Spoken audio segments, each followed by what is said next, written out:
Good morning, শুভ সকাল, সুপ্রভাত YouTube, সুপ্রভাত আমার ইউটিউবের সমস্ত সাবস্ক্রাইবারদের, সুপ্রভাত আমার গুণগ্রাহী যারা প্রতিনিয়ত আমার ইউটিউব দেখেন, কমেন্ট করেন, তাদের জন্য আজকের শুভ সকালের শুভেচ্ছা, ভালোবাসা, শুভকামনা এবং অভিনন্দন। চলে এলাম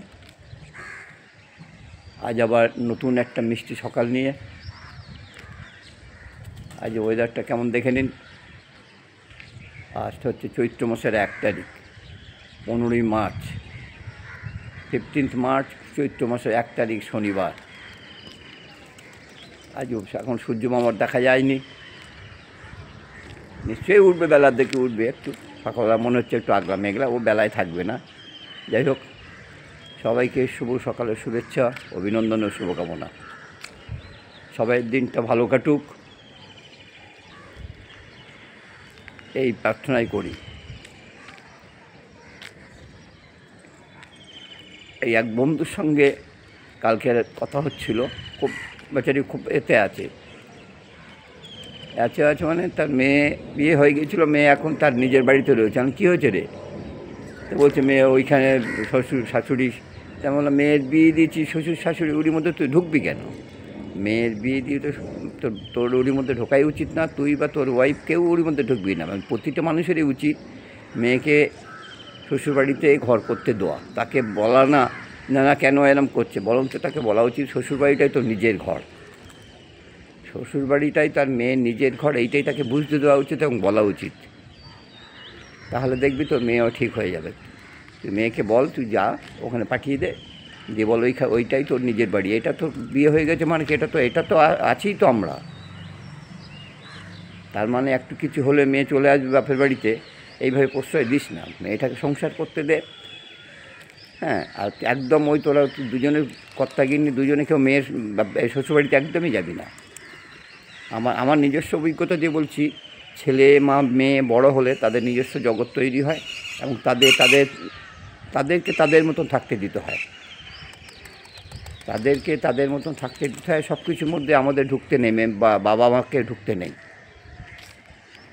ছেলে হোক বা মেয়ে হোক, বড় হলে বা বিয়ে হলে তাদের, আমার মনে হয় তাদের মতন থাকতে দেওয়া উচিত। কারণ আমরা যেভাবে মানুষ হয়েছি তারা সেইভাবে হয়নি।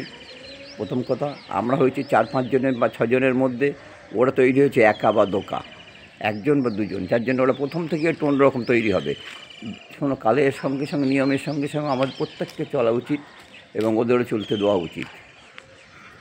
ওই ছেলে বিয়ে করেছে, ছেলে অমুক করেছে, ছেলে ওইটা পড়ছে, ছেলের বউ ওইটা খাচ্ছে, ছেলের বউ ওই মুখ ধরছে, একদম ওইসবের মধ্যে ঢুকতে নেই। বাড়িতে তুমি যত কম কথা বলবে তত তুমি শান্তিতে থাকতে পারবে।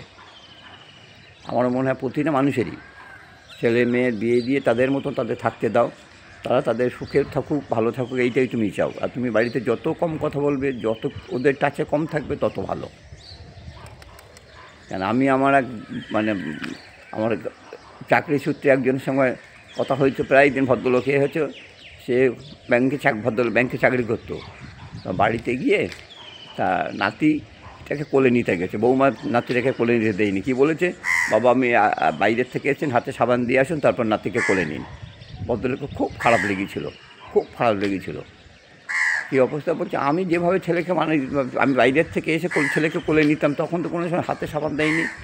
আমিও তাকে বোঝালাম, আমি বললাম যে এইটাই এখন চলছে, যে বাইরের থেকে এলে হাতে সাবান দিয়ে তবে বাচ্চাটাকে কোলে নিতে হবে।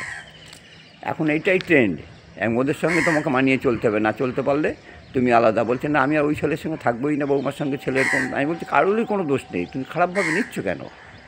তোমাকে এখনকার দিনের সঙ্গে তাল মিলিয়ে চলতে হবে। প্রতিটা বয়স্ক মানুষকে একটাই কথা, এবং আমার নিজের জন্য এটা, যে ছেলে মেয়েকে তাদের মতন করে থাকতে দাও, তাদের ব্যাপারে নাক গলিও না, তাদের ব্যাপারে কোনো ব্যাপারে কথা বলো না।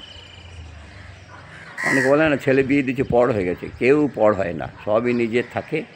একটাই উপদেশ সবসময় বলি, বিয়ের পরে বৌমা কোনো দিন মেয়ে হয় না, ছেলের বউ কোনো দিন মেয়ে হয় না, আর শাশুড়ি কোনো দিন মা হয় না। এটা একদম বাস্তব সত্যি কথা। আমরা বলি আমার মেয়ের মতন, আমার মেয়ে নেই, একদম বাজে কথা। ছেলের বউ কোনো দিন মেয়ে হয় না, আর শাশুড়ি কোনো দিন মা হয় না। এই উপদেশটা মাথায় নিয়ে আমাদের চলা উচিত, তাহলে আমরা প্রত্যেকেই ভালো থাকবো। বেশি জ্ঞান দেওয়া অবশ্য ঠিক না। ভালো থাকুন, সুস্থ থাকুন, এইটুকু বলা, যে যার নিজের মতন বাঁচুন, তাহলে ভালো থাকবেন। নমস্কার।